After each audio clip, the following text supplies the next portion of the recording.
अस्सलाम वालेकुम students, I hope आप सब ठीक होंगे। आज हम स्टार्ट करेंगे class 11 KPK book mathematics chapter 4 exercise 4.3 question number 6। अच्छा बच्चों, आपको क्वेश्चन नंबर 6 स्टार्ट करने से पहले कुछ पुराना कॉन्सेप्ट पता होना चाहिए, ठीक है, ताकि हमारे लिए आसानी हो इस क्वेश्चन को सॉल्व करने में।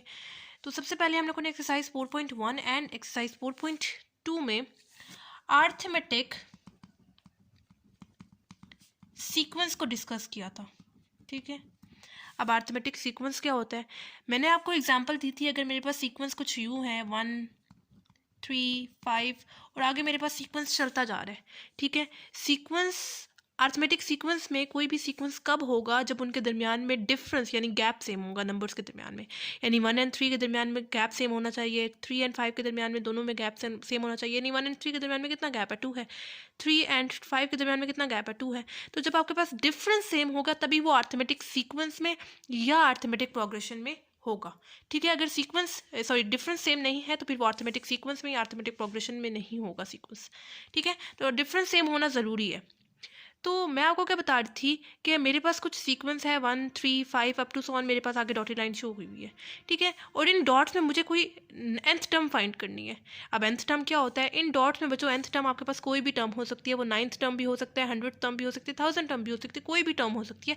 क्योंकि मैंने आपको यहाँ पे बताया नहीं है ना कि आपके पास लास्ट टर्म कौन सी है, ठीक है। तो nth टर्म आपके पास इन टर्म्स में कोई भी टर्म हो सकती है, ठीक है। तो कोई भी nth टर्म फाइंड करने के लिए हम लोगों ने एक्सरसाइज 4.1 एंड 4.2 में एक फॉर्मूला पढ़ा था, a n is equal to A1 plus n minus 1 d. इस फॉर्मूले में सिंपल हम लोगों ने वैल्यू पुट करनी है कोई भी nth टर्म की। जैसे फॉर एग्जांपल मुझे 9th टर्म की वैल्यू फाइंड करनी है, एन की जगह मैं 9 पुट करूंगी। A1 मुझे गिवन है सीक्वेंस में 1, इस वाले एन की जगह भी मैं 9 पुट करूंगी, क्योंकि यहाँ पे मैंने एन को रिप्लेस किया 9 से, तो यहाँ पे भी एन की जगह मैं 9 पुट करूंगी। एंड डी डिफरेंस हम लोग कैसे निकालेंगे, डिफरेंस के लिए फॉर्मूला है हमारे पास डी इज इक्वल टू, ये मेरे पास A1 टर्म है, ये मेरे पास A2 है, ये मेरे पास A3 है। आगे भी मेरे पास कोई टर्म होती तो वो यकीनन A4 होती, ठीक है। तो अगर मुझे यहाँ पे डिफरेंस निकालना है तो उसके लिए है formula D is equal to A2। अगर मैं यहाँ पे चूज कर रही हूँ तो मुझे उससे प्रीवियस टर्म यानी A1 को सब्ट्रैक्ट करना पड़ेगा। A2 मेरे पास क्या है 3 है, माइनस A1 मेरे पास क्या है 1 है, तो 3 माइनस 1 मेरे पास क्या आ जाएगा 2 आ जाएगा। डिफरेंस की वैल्यू पुट करेंगे एंड सिंपल आपके पास कोई भी nth टर्म की वैल्यू इस फॉर्मूले के थ्रू आसानी से आ जाएगी, ठीक है। उसके बाद हम लोगों ने पढ़ा था अरिथमेटिक मीन को, ठीक है। अरिथमेटिक मीन को पढ़ा था। अब अरिथमेटिक मीन क्या है, आप लोगों ने पिछली एक्सरसाइज में अरिथमेटिक मीन को पढ़ा है। नेक्स्ट एक्सरसाइज में यानी एक्सरसाइज 4.4 एंड एक्सरसाइज 4.6 में आप लोगों ने हार्मोनिक एंड ज्योमेट्रिक मीन को पढ़ना है।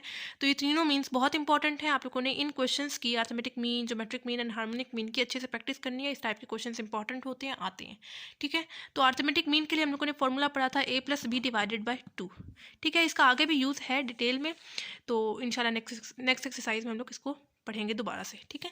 पिछले एक्सरसाइज में भी यूज़ हो रहा था, उसमें हमारे पास 2 क्वेश्चंस थे, उसमें हम लोगों को इंसर्ट करने होते थे। हमें बताया होता था कि इतने अरिथमेटिक मीन को इंसर्ट करने, इतने 2 नंबर्स दिए होते थे, उनके दरमियान में इतने अरिथमेटिक मीन को इंसर्ट करने, ठीक है। तो इस टाइप के क्वेश्चन हम लोगों ने पिछले एक्सरसाइज में किए थे। तो उसके बाद हम लोगों ने इस एक्सरसाइज में क्या पढ़ा है, अरिथमेटिक सीरीज को पढ़ा है, ठीक है।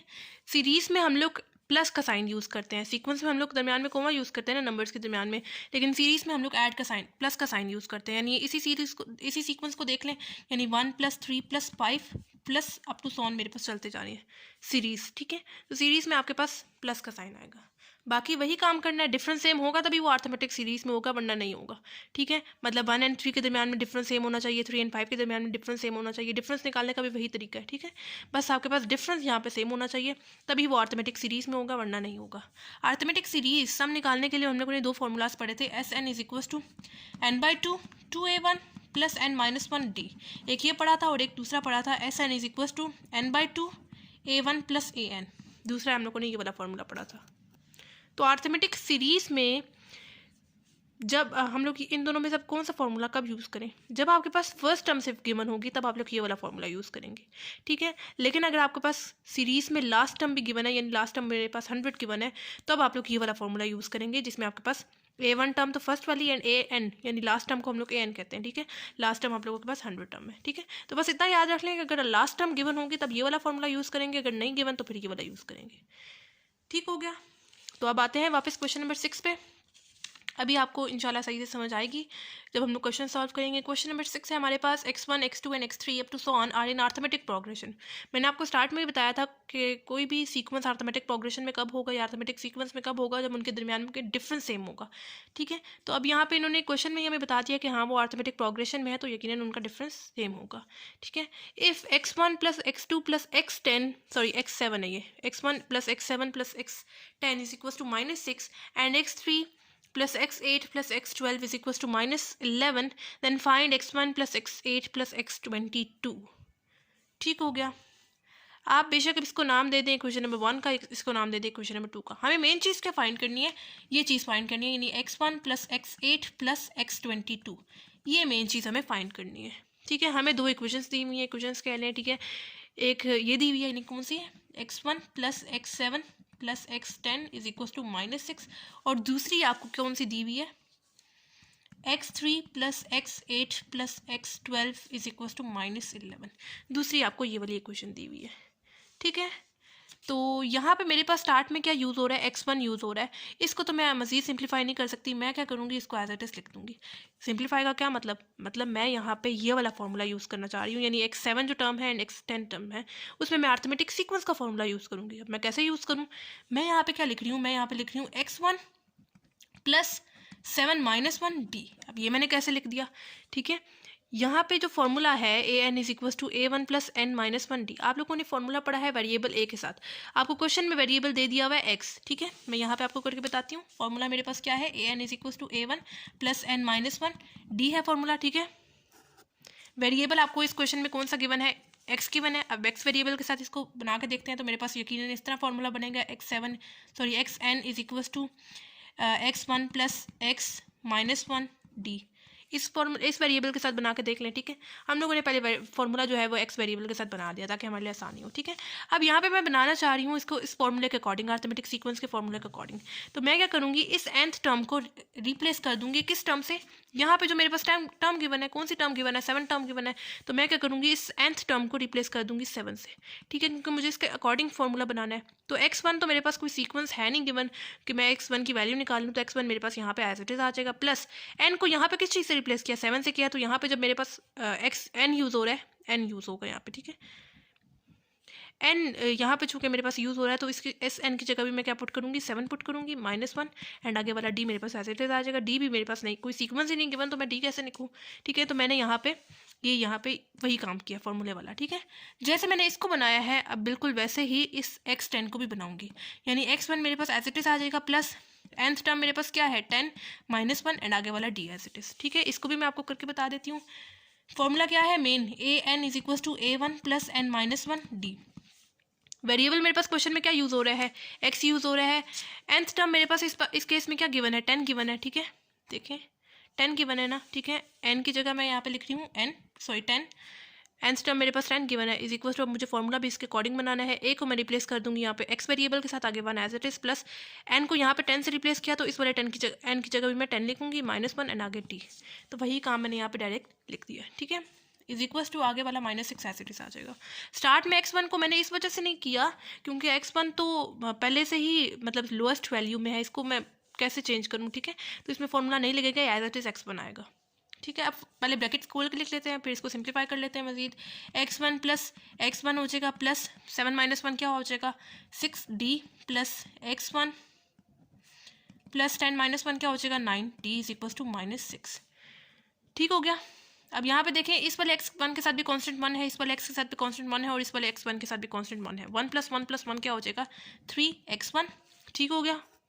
एंड यहाँ पे देखिए 6d प्लस 9d मेरे पास क्या आ जाएगा, 15d, एंड आगे वाला -6 मेरे पास एज इट इज आ जाएगा। ठीक है, अब बेशक आप लोग इसको नाम दे दें इक्वेशन नंबर 1 का। अगर आप लोगों ने इसको मतलब कि इसको एंड इसको equation number 1 and equation number 2 का नाम दिया, तो इसको बेशक इक्वेशन नंबर 3 का नाम दे दें। ठीक है, तो जैसे अब हम लोगों ने इसको सिंप्लीफाई किया, अब इसकी बारी है। ठीक है, अब यहाँ पे मैं x3 को भी सिंप्लीफाई करूँगी क्योंकि यहाँ पे मैं इसमें फॉर्मूला यूज़ कर सकती हूँ अर्थमेटिक सीक्वेंस वाला। ठीक है, तो यहाँ पे मैं लिख रही हूँ यहाँ पे x1 प्लस nth टर्म मेरे पास यहाँ पे क्या यूज़ हो रही है, 3 यूज़ हो रही है, तो इस वाले n की जगह मैं 3 लिखूंगी, -1 एंड आगे वाला d एज इट इज। ठीक है, फॉर्मूला मैं आपको बता देती हूँ। मेन फॉर्मूला है an is equal to a1 plus n -1d। A की जगह वेरिएबल एक्स यूज़ हो रहा था, इस वजह से एक्स लिखा। nth टर्म यहाँ पे मेरे पास यूज़ हो रही थी 3 इज इक्वल टू, इस वाले ए को रिप्लेस किया 1 एक्स के साथ, आगे वाला 1 एज इट इज़, प्लस इस वाले n की जगह 3 लिखा तो यहाँ पे भी 3 आएगा, -1 एंड आगे वाला d एज इट इज़। ठीक है, तो यहाँ पे मैंने डायरेक्ट लिख दिया। प्लस यहाँ पे भी वही काम करूँगी, x1 प्लस n की जगह मैं यहाँ पे लिख रही हूँ 7 -1 एंड आगे वाला d। ठीक है, प्लस x12 इसकी जगह भी वही काम करूँगी, x1 प्लस n की जगह 12 लिखूंगी, -1 एंड आगे वाला d as it is equal to -11 आगे एज इट इज आ जाएगा। ठीक है, अब ब्रैकेट्स खोल देते हैं ताकि हम लोग मज़ीद इसको सिंप्लीफाई कर लें। ये हो जाएगा x1 प्लस 3 -1 मेरे पास क्या आता है 2d प्लस x1 प्लस 7 -1 क्या आएगा 6d प्लस x1 प्लस 12 -1 क्या आएगा 11 d इज इक्वल टू -11। ठीक हो गया। अब यहाँ पे देखें x1 एंड x1 कांस्टेंट क्या है 1 है, कांस्टेंट क्या है 1 है, कांस्टेंट क्या है 1 है, 1 + 1 + 1 क्या हो जाएगा 3x1। ठीक है, अब यहाँ पे देखें 2d plus 6d plus 11d, sorry यहाँ पे देखें मेरे पास nth टर्म 8 यूज़ हो रही थी, इस वजह से यहाँ पे 8 लिखेंगे। ठीक है, 8 -1 मेरे पास यहाँ पे 7 आएगा। ठीक है, यानी इसको हम लोगों ने ऐसे किया ना, an is equal to a1 plus n -1d। ठीक है, कौन सा वेरिएबल यूज़ हो रहा है x की जगह, a की जगह x यूज़ हो रहा है। nth टर्म मेरे पास यहाँ पे कौन सी यूज़ हो रही है 8 यूज़ हो रही है, इस वजह से 8 लिखेंगे इज इक्वल टू, इस वाले a की जगह हम लोग क्या लिखेंगे x वेरिएबल x लिखेंगे, प्लस n को यहाँ पे 8 के साथ रिप्लेस किया तो यहाँ पे भी मेरे पास 8 आएगा, -1 आगे वाला d एज इट इज आ जाएगा।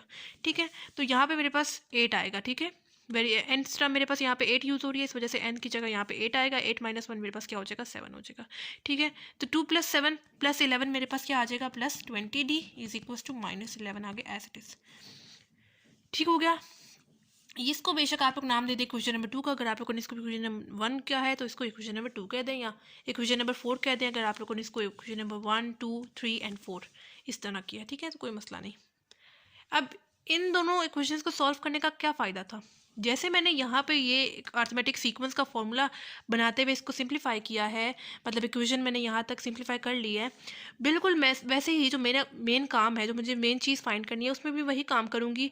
इस वाले x8 को भी इसी फॉर्मूले के अकॉर्डिंग खोल के लिखूँगी और इस वाले x22 को भी इसी फॉर्मूले के अकॉर्डिंग खोल के लिखूँगी। लेकिन मेरे पास मसला क्या आ रहा है कि मेरे पास x1 एंड d की वैल्यू नहीं है। ठीक है, तो मेरे पास यहाँ पे भी मसला करेगा, तो मैं क्या करती हूँ इन दो इक्वेशंस के थ्रू पहले x1 एंड d की वैल्यू निकाल लेती हूँ और फिर जो है आसानी से इस वाले इक्वेशन को सॉल्व करते हुए जहाँ जहाँ पे मेरे पास x1 यूज़ हो रहा होगा उसकी जगह उसकी वैल्यू पुट कर दूँगी, एंड जहाँ जहाँ पे d मेरे पास यूज़ हो रहा होगा वहाँ पे उसकी जगह d पुट कर दूँगी। ठीक है, तो उसके लिए मुझे क्या करना पड़ेगा, पहले इन दो इक्वेशंस के थ्रू x1 एंड d की वैल्यू निकालनी है। ठीक है, तो मैं क्या करूँगी, मैं यहाँ पे पहले सब्ट्रैक्ट करूँगी इक्वेशन नंबर 1 एंड 2 को, ताकि मेरे पास कोई एक चीज़ खत्म हो जाए ना, क्योंकि अगर मैं एक साथ ही दोनों को सॉल्व करूँ तो मेरे पास पॉसिबल नहीं है, क्योंकि मेरे पास दो चीज़ें अननोन आ रही हैं, यहाँ पे भी x1 अननोन है, यहाँ पे भी d अननोन है। ठीक है, तो मैं पहले किसी एक चीज़ को ख़त्म करूँगी ताकि मेरे पास किसी एक की तो वैल्यू आए ना, फिर किसी एक इक्वेशन में पुट करते हुए जो चीज़ हमने ख़त्म किया उसकी वैल्यू निकाल लेंगे। यानी मैं कह रही हूँ कि मैं सब्ट्रैक्ट करना चाह रही हूँ इक्वेशन 1 एंड 2 को। ठीक है, इक्वेशन 1 एंड 2 को मैं यहाँ पे सब्ट्रैक्ट करूँगी, क्या है 3x1 plus 20d is equal to -11, and दूसरी क्या है 3x1 plus 15d is equal to -6। मैं यहाँ पे इनको सब्ट्रैक्ट करना चाह रही हूँ। ठीक है, पहले मुझे ख़त्म करना है 3x1 को, आप बेशक इसको चूज़ कर लें, d को चूज़ कर लें, लेकिन पहले आपको फिर इधर दोनों चीज़ों को सेम करना पड़ेगा। यहाँ पे पहले से मेरे पास सेम है, बस ऑपोजिट साइन यहाँ पे लगाऊंगी और मेरे पास कटिंग हो जाएगी। ठीक है, तो मैं क्या करूँगी, जो नीचे वाली इक्वेशन है उसको सब्ट्रैक्ट कर दूँगी, यानी यहाँ पे पहले मेरे पास कौन सा साइन है प्लस है ना, तो मेरे पास क्या हो जाएगा माइनस हो जाएगा, प्लस है तो माइनस हो जाएगा, माइनस है तो क्या हो जाएगा प्लस साइन लग जाएगा।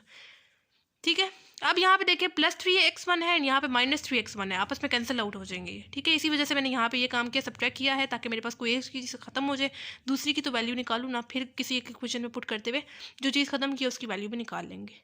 ठीक है, तो 20d -15d मेरे पास क्या आ जाएगा 5d is equal to -11 plus 6 मेरे पास क्या आता है -5, तो d इज इक्वल टू -5, 5 जो है इधर मल्टीप्लाई हो रहा था, जब राइट साइड पे जाएगा तो डिवाइड हो जाएगा, d is equal to -5 divided by 5 मेरे पास क्या आता है -1, यानी d का आंसर तो मेरे पास आ गया -1। ठीक है, अब मैं इक्वेशन नंबर किसी भी इक्वेशन आप लोग चूज़ कर लें, इक्वेशन नंबर 1 कर लें या 2 ले लें, उसमें आप लोग पुट करें d की वैल्यू और आपके पास x1 की वैल्यू भी आ जाएगी।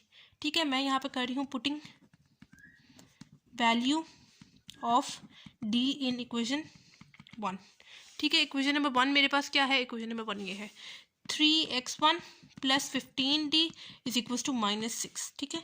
3x1 एज इट इज़ आएगा प्लस 15d की वैल्यू मैंने अभी क्या निकाली है, -1 निकाली है, इज इक्वल टू -6 आगे एज इट इज़, ठीक है। ये हो जाएगा 3x1 प्लस माइनस क्या हो जाएगा, -15 is equal to -6। 3x1 is equal to -6, -15 है, जब राइट साइड पे जाएगा तो +15 हो जाएगा।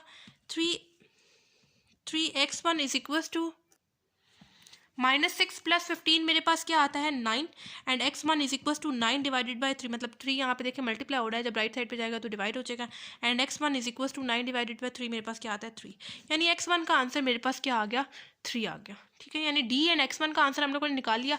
अब जो हमारे पास मेन काम है ना, जो मेन चीज़ हमें फाइंड करनी थी, अब हम लोग आसानी से उसमें वैल्यू पुट करते हुए आंसर निकाल सकते हैं। हमें निकालना था इसका आंसर, ठीक है। x1 यहाँ पे एज इट इज़ आ जाएगा, ठीक है, क्योंकि मैं यहाँ पे अर्थमेटिक सीक्वेंस का फॉर्मूला नहीं यूज़ करूँगी, मैं यहाँ पे यूज़ करूँगी यानी x3 के साथ, ठीक है। मैं यहाँ पे लिख रही हूँ x1 प्लस 3 - 1 d। यहाँ पे मैंने कैसे लिखा, फॉर्मूला क्या है, an is equal to a1 plus n - 1 d है ना। a वेरिएबल को मैंने रिप्लेस कर दिया x के साथ, ठीक है। यहाँ पे n की जगह कौन सी वैल्यू लिखूँगी, 3 लिखूँगी, क्योंकि यहाँ पे मेरे पास जो है वो n की वैल्यू 3 यूज़ हो रही है, ठीक है। इज इक्वल टू इस वाले एक रिप्लेस कर रही हूँ x के साथ, ठीक है, क्योंकि मेरे पास वेरिएबल क्वेश्चन में x यूज़ हो रहा है, प्लस 1 प्लस यहाँ पे n को किस चीज़ से रिप्लेस किया था 3 से, तो यहाँ पे भी 3 से रिप्लेस करूँगी, -1 एंड आगे वाला d एज इट इज़ आ जाएगा, वही चीज़ मैंने यहाँ पे लिखी है। प्लस इसको भी बिल्कुल उसी के अकॉर्डिंग लिख देंगे, यानी x1 प्लस n की जगह मैं यहाँ पे लिखूँगी 22 -1 एंड आगे वाला d एज इट इज़, ठीक है।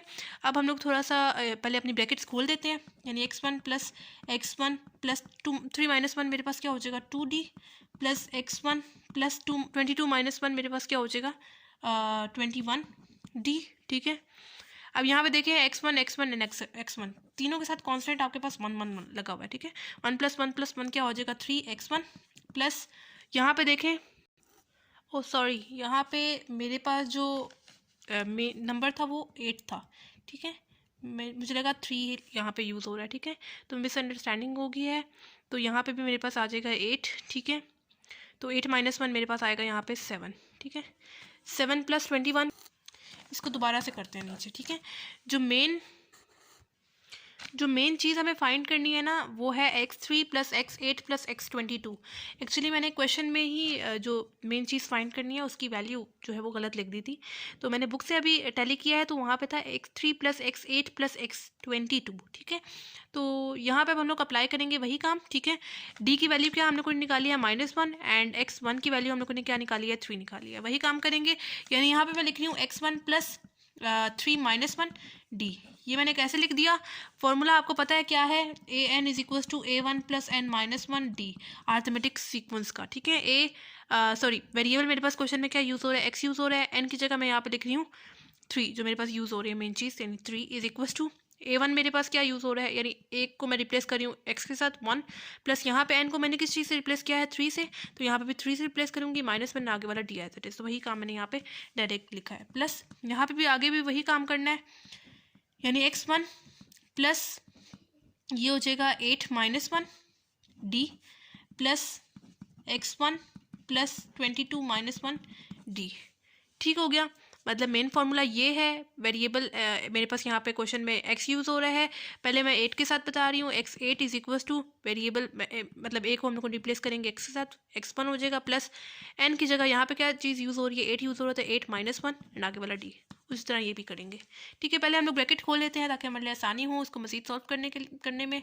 x1 + 3 - 1 मेरे पास क्या हो जाएगा 2d प्लस x1 प्लस 8 - 1 क्या हो जाएगा मेरे पास 7d प्लस x1 प्लस 22 - 1 मेरे पास क्या हो जाएगा 21d, ठीक है।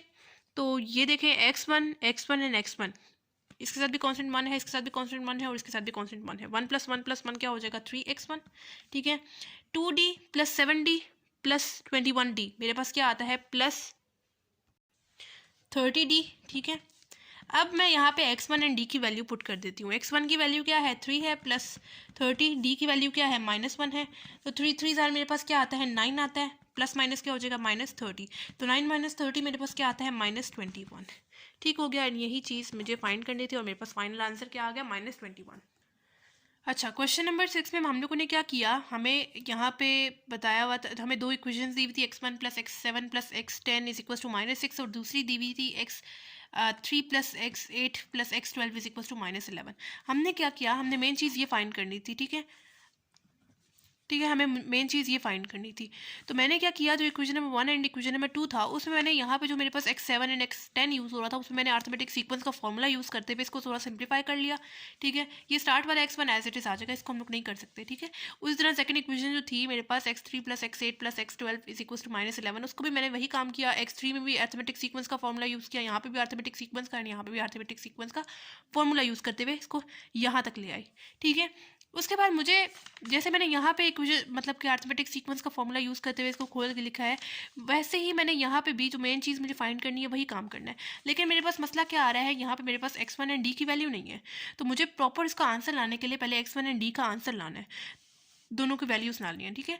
तो वो मैं कैसे लाऊंगी, मैं क्या करूँगी, मैं दोनों इक्वेशंस को पहले सब्ट्रैक्ट करूँगी। सब्ट्रैक्ट करने से मेरे पास एक वैल्यू खत्म हो जाएगी एंड उसी तरह आसानी से मैं डी की वैल्यू निकाल सकती हूँ। जब मैंने डी की वैल्यू निकाल ली तो मैं क्या करूँगी, मैं किसी भी एक इक्वेशन में पुट करते हुए डी की वैल्यू x1 जो मुझे मैंने पहले कट की थी उसकी वैल्यू निकाल लूँगी, जो कि मेरे पास क्या आ रही थी, 3 आ रही थी। फिर मैंने क्या किया, जो मेन चीज़ मुझे फाइंड करनी थी उसमें भी मैंने वही काम किया, अर्थमेटिक सीक्वेंस का फॉर्मूला यहाँ पे यूज़ किया। अर्थमेटिक फॉर्मूला यूज़ करने के बाद जब मेरे पास फाइनली यहाँ तक आंसर आ गया, यानी 3x1 + 30d, फिर मैंने क्या किया, जो मेन हम लोगों ने आंसर पीछे निकाले थे x1 एंड d का, वो मैंने पुट किया और मेरे पास फाइनल आंसर आ गया -21। ठीक हो गया। अच्छा जी, क्वेश्चन नंबर 7 है, फाइंड 1 + 3। आपको एक सीरीज दी हुई है, ठीक है, अप टू 3nth टर्म, ठीक है। लेकिन इसमें मसला क्या है कि इन सीरीज में आपके पास डिफरेंस सेम नहीं आ रहा, ठीक है। डिफरेंस हमें सेम लाना है, किसी तरह उसको अर्थमेटिक सीरीज बनाना है, ठीक है। तो हमें पहले एक डिफरेंस किसी तरह से सेम करना है, किसी तरह इसको अरेंज करके लिखना है, ठीक है। ये मतलब कि अरेंज फॉर्म में नहीं है, हमें थोड़ा सा इसको अरेंज फॉर्म में लिखना है ताकि अर्थमेटिक सीरीज में आ जाए, ठीक है, अप टू 3nth टर्म, ठीक है। तो यहाँ पे देखें, काउंट करें कितनी वैल्यूज़, कितनी आपको सीरीज में वैल्यूज़ गिवन है, 1 2 3 4 5 6 7 8 9, आगे भी हैं आपके पास, अप टू सो ऑन आगे चलती जा रही हैं वैल्यूज़, ठीक है। तो मैं पहले इसको ब्रैकेट्स में करके लिख रही हूँ, यानी 1 + 3 - 5 को ब्रैकेट में कर रही हूँ, +7 + 9 - 11 को ब्रैकेट में कर रही हूँ, +13 + 15 - 17 को ब्रैकेट में कर रही हूँ, ठीक है। क्योंकि मेरे पास यहाँ पे देखिए 1 + 7 3 यूज़ हो रहा है, उसके बाद एक नेगेटिव साइन यूज़ हो रहा है, 7 + 9 यूज़ हो रहा है, उसके बाद एक नेगेटिव साइन यूज़ हो रहा है, 13 + 5 यूज़ हो रहा है, उसके बाद एक नेगेटिव साइन यूज़ हो रहा है, ठीक है। मैंने क्या किया, उसको एक ब्रैकेट में करके लिख दिया, ठीक है। अब यहाँ पे भी मेरे पास दोबारा से डिफरेंस सेम नहीं आ रहा। अगर देखें 1 + 3 करते हैं तो मेरे पास क्या आता है, सॉरी 3 - 1 मेरे पास क्या आता है, 2 आता है, एंड -5 - 3 करते हैं तो -8 आता है और मेरे पास डिफरेंस सेम नहीं आता, ठीक है। तो मुझे किसी तरह इसका डिफरेंस सेम लाना है, किसी तरह उसको अर्थमेटिक सीरीज बनाना है, ठीक है। तो मैं क्या करूँगी, मैं यहाँ से जो फर्स्ट ब्रैकेट है उसमें से फर्स्ट वैल्यू ले रही हूँ यानी 1, प्लस जो सेकंड ब्रैकेट है उसमें से सेकंड वैल्यू ले रही हूँ यानी 7, प्लस जो थर्ड ब्रैकेट है उसमें से पहली वैल्यू ले रही हूँ यानी 13, ठीक है। उसी तरह प्लस जो फर्स्ट ब्रैकेट की सेकंड वैल्यू यानी 3 वो ले रही हूँ, प्लस सेकंड ब्रैकेट की सेकंड वैल्यू यानी 9, थर्ड ब्रैकेट की सेकंड वैल्यू यानी 15 ले रही हूँ, प्लस फर्स्ट ब्रैकेट की, सॉरी प्लस नहीं लूँगी, अब मैं -5 लूँगी, ठीक है। माइनस बाय कॉमन ले रही हूँ, ठीक है, ताकि अंदर वैल्यूज़ में प्लस साइन आ जाए। फर्स्ट ब्रैकेट का थर्ड नंबर यानी 5, नेगेटिव साइन चूँकि मैंने बाहर कॉमन ले लिया तो अंदर प्लस आ जाएगा। सेकेंड ब्रैकेट का थर्ड वैल्यू यानी 11, थर्ड ब्रैकेट की थर्ड वैल्यू यानी +17, माइनस साइन है, बाहर मैंने कॉमन ले लिया है, तो जब मैं अंदर लिखूंगी तो मेरे पास पॉजिटिव साइन आ जाएगा क्योंकि मैंने बाहर नेगेटिव साइन को कॉमन ले लिया, ठीक है। अब आप लोग चेक करें इसका सीक्वेंस, मतलब इसका डिफरेंस चेक करें। डिफरेंस हम लोग कैसे लेते हैं, अगर मेरे पास अगर मैं A2 को चूज़ कर रही हूँ तो मुझे उससे प्रीवियस टर्म यानी A1 को सब्ट्रैक्ट करना पड़ेगा। A1 ये है, ये A2 है, ठीक है। अब टू सोन आगे चलती जा रही है वैल्यू से, मुझे डॉटेड लाइन मैंने नहीं लगाई यहाँ पे, ठीक है, ये डॉटेड लाइन भी है अंदर, ठीक है। तो A2 क्या है मेरे पास 7 है, माइनस A1 मेरे पास क्या है 1 है, तो 7 - 1 मेरे पास क्या आता है 6 आता है, ठीक है। तो उसी तरह ये मेरे पास A3 है, अगर मैं यहाँ पे A3 को ले रही हूँ तो मुझे उसे प्रीवियस टर्म यानी A2 को सब्ट्रैक्ट करना पड़ेगा। A3 मेरे पास क्या है 13 है, माइनस A2 मेरे पास क्या है 7 है, तो 13 - 7 मेरे पास क्या आता है 6 आता है, यानी डिफरेंस मेरे पास इस केस में सेम आ रहा है, ठीक है। इन दोनों का देखें, इनका डिफरेंस सेम आ रहा है। अब इसको करके देख लें क्या इनका भी डिफरेंस सेम आता है कि नहीं आता, ठीक है। मैं यहाँ पे करके देखती हूँ, D = A2 माइनस मतलब A2 में से प्रीवियस टर्म यानी A1 को सब्ट्रैक्ट करना पड़ेगा। ये मेरे पास क्या है A1 है, एंड ये मेरे पास क्या है A2 है। A2 मेरे पास क्या आ रहा है 9 आ रहा है, माइनस A1 मेरे पास क्या आ रहा है 3 आ रहा है। ठीक है, तो 9 माइनस 3 मेरे पास क्या आता है 6 आता है। ठीक है, तो मतलब आपके पास डिफरेंस जो है वो सेम आ रहा है इस केस में। ठीक है, मैंने क्या किया सिंपल, मेरे पास जो इन्होंने सीरीज़ मुझे दी हुई थी, ठीक है, वो अर्थमेटिक सीरीज़ में नहीं थी। ठीक है, तो मैंने क्या किया, उसको अर्थमेटिक सीरीज में लाने के लिए थोड़ा सा अरेंज करके लिख दिया अप टू nth टर्म। ठीक है, मतलब ये मेरे पास कुछ ऐसे बन रही हैं 1 + 7 + 13 डॉटेड लाइन, ये पहली, +3 + 9 + 15 अप टू सो ऑन, ये सेकंड, और तीसरी मेरे पास है क्या है 5 + 11 + 17 अप टू सो ऑन। ठीक है, ये भी मेरे पास nth term up to nth term है, ये भी मेरे पास अप टू nth टर्म है, एंड ये भी मेरे पास अप टू nth टर्म है। तो टोटल मेरे पास 3 nth टर्म होगी ना। ठीक है, अभी हम लोग को इसको सॉल्व करना है, अभी तक क्वेश्चन कंप्लीट नहीं हुआ। ठीक है, मुझे क्वेश्चन क्या गिवन था, मुझे एक सीरीज़ गिवन थी जो कि अर्थमेटिक सीरीज़ में नहीं थी। मैंने क्या किया, मैंने उसको थोड़ा सा अरेंज करते हुए पहले मैंने 3 के मतलब के 3 नंबर्स पे ब्रैकेट में उनको इनक्लोज किया। ठीक है, अप टू सॉन मेरे पास डॉटेड लाइन से मैंने आगे शो कर दिया इसको। ठीक है, उसके बाद मैंने फर्स्ट ब्रैकेट का फर्स्ट नंबर लिया, सेकंड ब्रैकेट का first number and third bracket का फर्स्ट नंबर, उनको इकट्ठे करके लिखा। फिर मैंने देखा कि क्या उनका डिफरेंस सेम आ रहा है, तो उस तरह मेरे पास डिफरेंस सेम आ रहा था, तो हाँ ये अर्थमेटिक सीरीज़ में अब ये आ गया। ठीक है, तो अब हम लोगों ने इसका क्या निकालना है, सम निकालना है अप टू 3 nth टर्म। ठीक है, सम का आप लोगों ने दो फार्मूलाज पढ़े थे, S N is equal to, start में मैंने जो आपको बताए थे कि दो फार्मूलाज है सम फाइंड करने के लिए, n/2 2a1 + n-1 d, एक तो ये है और दूसरा क्या है S N is equal to n/2 a1 + an। ठीक है, ये दो फार्मूलाज है। अब ये वाला फार्मूला कब यूज़ करते हैं, मैंने आपको बताया था अगर मेरे पास first and last term given होगी तब आप लोग ये वाला फॉर्मूला यूज़ करेंगे। ठीक है, अगर फर्स्ट एंड लास्ट टर्म दोनों गिवन हो, और अगर आपके पास सिर्फ फर्स्ट टर्म गिवन है तो अब आप लोग ये वाला फॉर्मूला यूज़ करेंगे, यानी लास्ट टर्म अगर नहीं गिवन होगी फिर आप लोग ये वाला यूज़ करेंगे। ठीक है, तो अब मैं यहाँ पे अलहदा से सम का फॉर्मूला यूज़ करूँगी, यहाँ पे अलहदा से, एंड यहाँ पे अलहदा से सम का फॉर्मूला यूज़ करूँगी। ठीक है, तो कैसे बनेगा मेरे पास, यानी मेरे पास आएगा S N is equal to, यहाँ पे मेरे पास n/2 एज इट इज़ आ जाएगा। ठीक है, क्योंकि मुझे nth टर्म निकालनी है ना। ठीक है, तो n एज इट इज़ आ जाएगा। ठीक है, n/2 मैं यहाँ पे कौन सा फॉर्मूला यूज़ करूँगी, ये वाला फॉर्मूला यूज़ करूँगी, क्योंकि मेरे पास तीनों जो सीरीज़ है ना उसमें मेरे पास लास्ट टर्म नहीं गिवन, तो जब लास्ट टर्म नहीं गिवन होती फिर हम लोग ये वाला यूज़ करते हैं ना। ठीक है, इस वजह से मैं ये वाला फॉर्मूला यूज़ करूँगी। फॉर्मूला क्या है n/2 2a1, a1 मेरे पास कौन सी टर्म है, ये वाली पास मेरी a1 है, ये a2 है, एंड ये मेरे पास a3 है। ठीक है, तो a1 टर्म कौन सी है 1 है, तो मल्टीप्लाई करेंगे 1 को, आगे मेरे पास क्या है plus n as it is आ जाएगा, -1 भी एज इट इज़ आ जाएगा, एंड d डिफरेंस कैसे निकालेंगे, मैंने आपको बताया था डिफरेंस कैसे निकालते हैं। a2 अगर मैं चूज़ कर रही हूँ तो मुझे उससे प्रीवियस टर्म यानी a1 को सब्ट्रैक्ट करना पड़ेगा। तो 7 - a1 मेरे पास क्या है 1 है, तो 7 - 1 मेरे पास क्या आ जाएगा 6 आ जाएगा, यानी डिफरेंस मेरे पास सबका क्या आ रहा है सेम आ रहा है 6 आ रहा है। ठीक है, तो डिफरेंस को मल्टीप्लाई कर देंगे 6 को। ठीक है, ऐसे।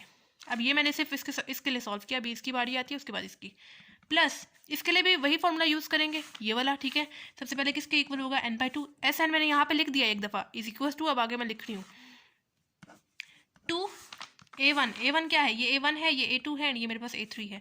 मल्टीप्लाई करवाएंगे a1 यानी 3 को, plus n as it is आ जाएगा -1 भी, क्योंकि n की वैल्यू नहीं ना पता मुझे, एज इट इज़ आ जाएगा n -1 भी, एंड डिफरेंस क्या है 6 है, मल्टीप्लाई करवा देंगे। ठीक है, उसके बाद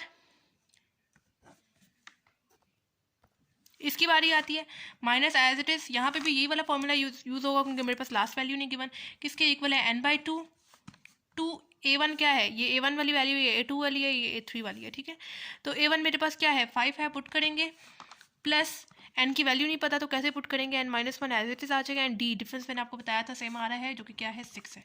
ठीक है, तो मैंने यहाँ पे पुट कर दिया। ठीक है, अब इसको सॉल्व करेंगे, कैलकुलेटर का सारा काम है, ये आप लोग खुद कर लें।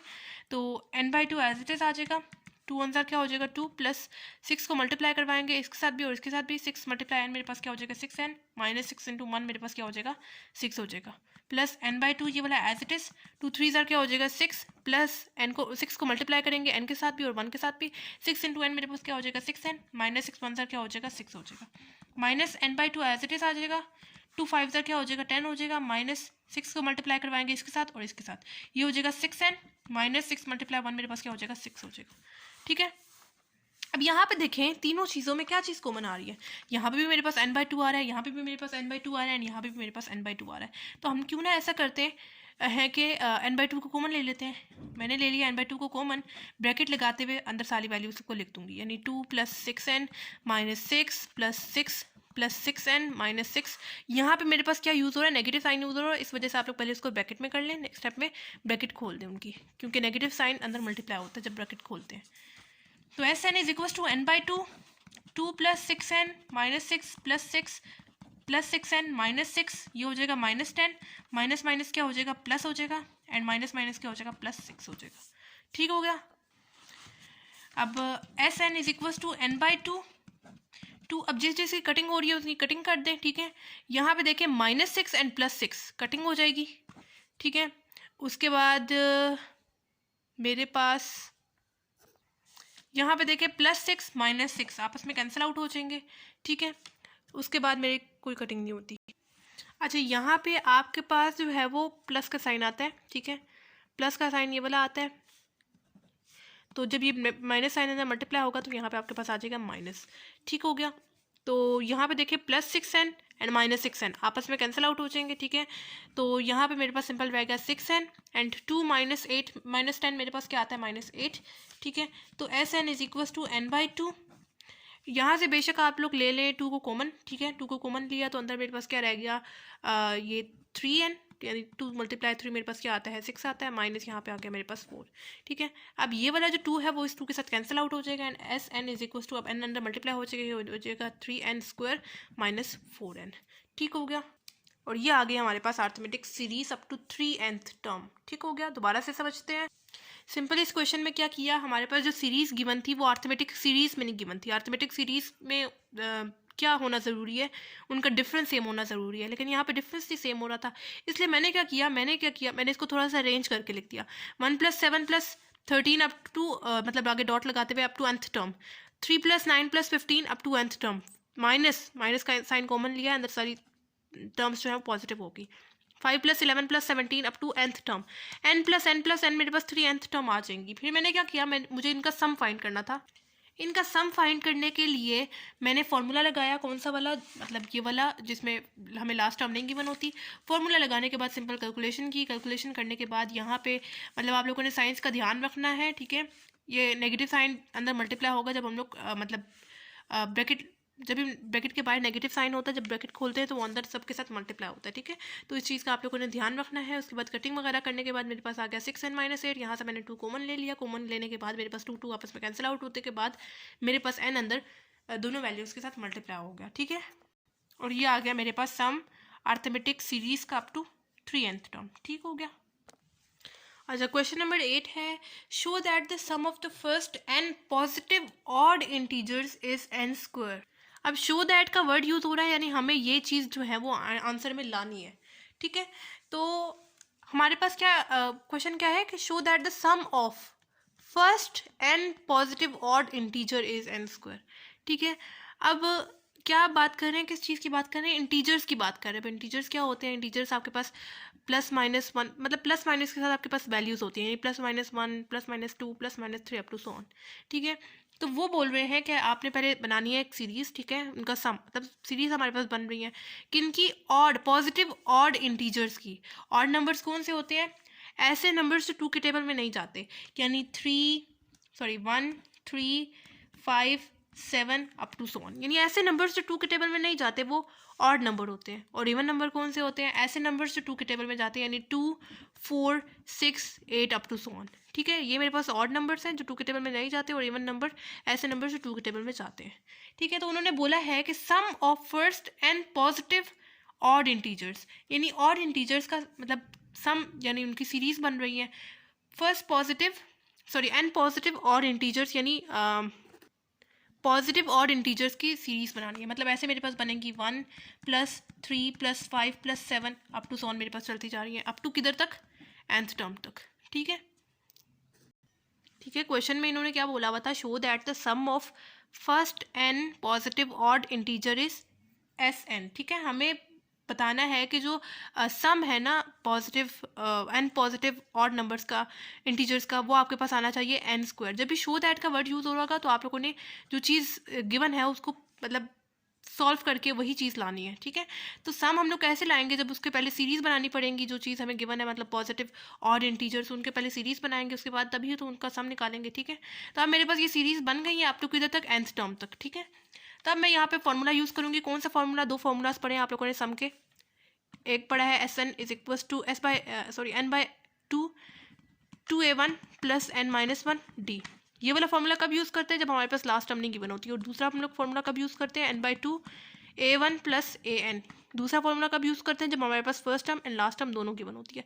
इस केस में मेरे पास लास्ट टर्म तो नहीं मुझे नज़र आ रही, इस वजह से मैं ये वाला फॉर्मूला यूज़ करूँगी जिसमें लास्ट टर्म नहीं यूज़ हो रही, ठीक है। तो ये हो जाएगा मेरे पास SN is equals to n/2 2 a1। ये मेरे पास a1 है, ये a2 है, ये a3 है, ये a4 है, अप टू सॉन मेरे पास आगे चलती जाएंगी सीरीज, ठीक है। 2 a1 मेरे पास क्या है? 1 है, प्लस n की वैल्यू मुझे नहीं पता, एज इट इज आ जाएगा, -1 भी as it is. And difference कैसे निकालेंगे? d कैसे निकालते हैं? अगर मैं यहाँ पे a2 ले रही हूँ तो मुझे उससे प्रीवियस टर्म यानी a1 को सब्ट्रैक्ट करना पड़ेगा। a2 मेरे पास क्या है? 3 माइनस a1 मेरे पास क्या है? 1 है, तो 3 - 1 मेरे पास क्या आ जाएगा? 2 आ जाएगा, यानी डिफरेंस मेरे पास क्या आ रहा है? 2 आ रहा है, ठीक है। तो SN is equal to n/2, 2 × 1 मेरे पास क्या हो जाएगा? 2 हो जाएगा, प्लस 2 को मल्टीप्लाई करवाएंगे दोनों नंबर्स के साथ, इसके साथ भी और इसके साथ भी। 2 × n मेरे पास क्या हो जाएगा? 2n, -2 × 1 मेरे पास क्या हो जाएगा? 2 हो जाएगा, ठीक है। SN is equal to n/2।